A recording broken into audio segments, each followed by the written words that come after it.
தங்கம் எங்க இருந்து மனிதனுக்கு வருதுன்னு பாத்தீங்கன்னா உலகத்துல இருந்து வருது. ஆனா இதுல ஒரு எல்லா மெட்டலுமே வந்து உலகத்துல இருந்து வந்தாலும் தங்கம் வந்து தங்கமாவே கிடைக்கும்.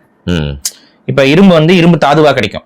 அதே போல ஒவ்வொரு மெட்டலும் வந்து பாத்தீங்கன்னா ஒரு தாதா கிடைக்கும். அந்த தாதை வந்து நம்ம ஒரு ஃபர்னஸ்ல போட்டு ஒரு ப்ராசஸ் பண்ணி தான் அதை வந்து இரும்பாகவோ இல்ல காப்பராகவோ பிரான்ஸ் ஆகவோ நம்ம வந்து உருவாக்கிக்கணும். வெள்ளியும் அதே போலதான்.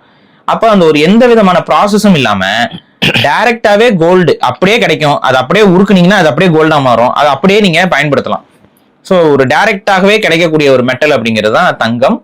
வெளிப்படையா சொல்லணும்னா இந்த தங்கத்தை முதலில் மனித சமூகத்திற்கு கண்டுபிடித்து கொடுத்ததும் தமிழர்களாகத்தான் இருந்திருக்கணும். காரணம் என்னன்னா, தமிழர்கள் மட்டும்தான் இரும்பு வந்து கரும்பொன் அப்படிம்பாங்க, செம்பொன் கரும்பொன் அப்படின்னு சொல்லி அந்த ஒவ்வொன்றையுமே பொன் அப்படின்னு சொல்லுவாங்க. தங்கத்தை வந்து பொன் அப்படின்னு சொல்லுவாங்க.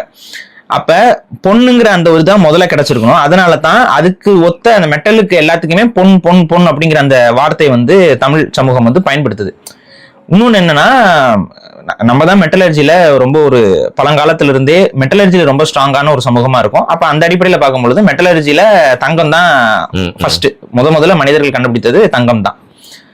இந்த ஐரோப்பிய வரலாறுலாம் நீங்க எடுத்து படிச்சீங்க அப்படின்னா உங்களுக்கு ஒரு தப்பான ஒரு புரிதல் வரும். பிரான்ஸ் ஏஜ்ன்னு சொல்லுவாங்க, அப்புறம் காப்பர் ஏஜ், அதுக்கப்புறம் அயன் ஏஜ் அப்படின்னு சொல்லுவாங்க.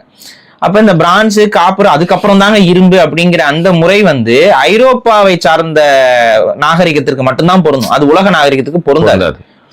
அவங்கள பொறுத்த வரைக்கும் வந்து அதிகமா வந்து அவங்க ஃபர்ஸ்ட் ஆரம்ப காலகட்டத்துல பிரான்ஸ் அப்படின்னு. ஆனா அதுவுமே உண்மையான்னு பார்த்தா கிடையாது. ஆக்சுவலா அதுக்கு பின்னாடி ஒரு தவறான புரிதல் என்னன்னா, மிக பழமையாக கிடைத்த பொருட்கள் எல்லாமே பிரான்ஸ்ல கிடைச்சது. அதை விட கொஞ்சம் பழமை இதா இருக்கு, அதாவது அதை விட கொஞ்சம் பிற்கால பொருட்கள்லாம் காப்பர்ல கிடைச்சது.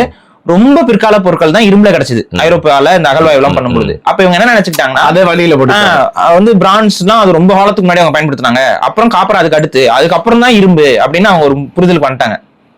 ஆனா உண்மை என்னன்னா, இரும்பு துருப்பிடிச்சு காணாம போயிடும். அது ஆரம்ப காலகட்டத்திலே பயன்படுத்தியிருந்தாலும் ரொம்ப பழமையான இரும்புகள் வந்து அப்படியே கொஞ்சம் கொஞ்சமா கரைஞ்சு கிடைக்காது. ஆனா பிரான்ஸ் காப்பர் எல்லாம் ஓரளவுக்கு அந்த அளவுக்கு சிதையாது, அதனால அது கிடைக்குது. அப்ப இது கிடைக்கிறதுனால இது ரெண்டு முன்னாடி போயிருது காலத்துக்காக. புரியுது. இரும்பு வந்து ரொம்ப பிற்காலம் போட்டு ஒரு தப்பான ஒரு புரிதலை வந்து இன்னைக்கு வரைக்கும் ஆர்கியாலஜிஸ்ட் வந்து அயன் ஏஜ் பிரான்ஸ் ஏஜ்ன்னு சொல்லிட்டு குழப்பிக்கிட்டு இருக்காங்க. சோ அந்த முறையுமே நம்ம வந்து ஏற்கக்கூடாது. தமிழர்கள் இரும்பு காலம்ங்கிறதுலாம் வந்து ரொம்ப ரொம்ப ரொம்ப முன்னாடியே நம்ம கண்டுபிடிச்சிடறோம். அதுக்கும் ரொம்ப ரொம்ப முன்னாடியே கண்டுபிடிக்கப்பட்டதுதான் தங்கம்.